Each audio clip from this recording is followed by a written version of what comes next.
तपाईँको दिदी बहिनीले त्यो काम गरेर तपाईँको फ्यामिलीमा त्यो काम गर्छ अनि अरूलाई सोच्नुहुन्छ? तँ को हो नि? तँ मेरो बाउपट्टि त मेरो आमापट्टि तँ धेरै नबोल मासाला। फेरि म मुख छाड्नु पर्यो भने यस्तो खतरा तँलाई मुख छाडिदिन्छु नि। आइज पर्सनल मसँग बोल्न, मसँग आइज, मेरो पर्सनल मेरो आइडीमा आइज,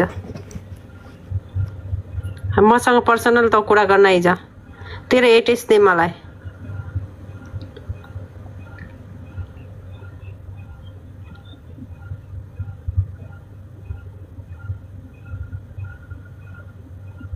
त नेपाली भएर मलाई सम्झाउनु पर्ने त को हो नि? मेरो बाबुटी त मेरो भाइ हो, तर मेरो मम्मी हो, बा हो।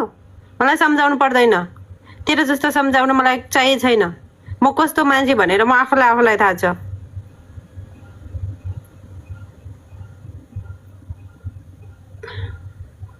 तैँले सम्झाएर अहिलेसम्म मेरो जिन्दगी चलेको छ?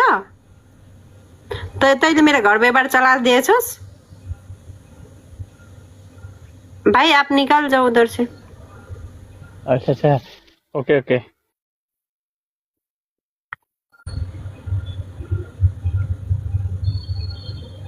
त मेरो बाउ आमाको कोही पनि होइन, त मेरो कोही पनि होइन भने तँलाई मलाई मेरो लाइफमा तैँले सम्झाउनु पर्ने त कोही पनि होइन। It's okay. दोस्रोको लाइफमा बोल्नु पर्ने तेरो अधिकार छैन। त पर्सनल आइज मसँग। त दिदी बहिनी मलाई त कोही पनि होइन मेरो लागि त कोही पनि होइन। त आइज म पर्सनलमा मेरो आइडी आइज। यो मेरो रियल आइडी हो, मेरो नम्बर दिन्छु। त आइज मेरो साथ कुरा गर्न आइज। तेरो औकातमा बसेर कुरा गर ल। मलाई अरूको बारेमा कसैको बारेमा बोल्नु पनि छैन। मलाई अरूको बारेमा कसैको कुरा गर्न छैन। म आफ्नो तरिकाले बस्ने मान्छे हो र अरू कन्ट्रीको कसैको बोल्नु मन छैन।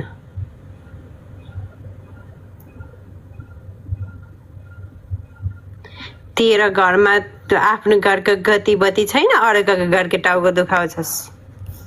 पहिला आफ्नो घरको हेर, तेरो बाबाको, तेरो घरको हेर, तेरो दिदी बहिनी हेर। तेरो दिदी बहिनी सबैसँग लागेर बस्यो। तेरो दिदी बहिनी सबै यस्तो काम गर्दै रखेल काम गर्दै बस्यो। तेरो आमा रखेल काम गर्दै बस्यो। तेरो घर मतलब तेरो इष्टमित्र त्यो काम गर्दै बस्यो। अनि अरूलाई आएर प्याच बोल्छ। बोल्ने भन्दा 10 पल्ट सोच।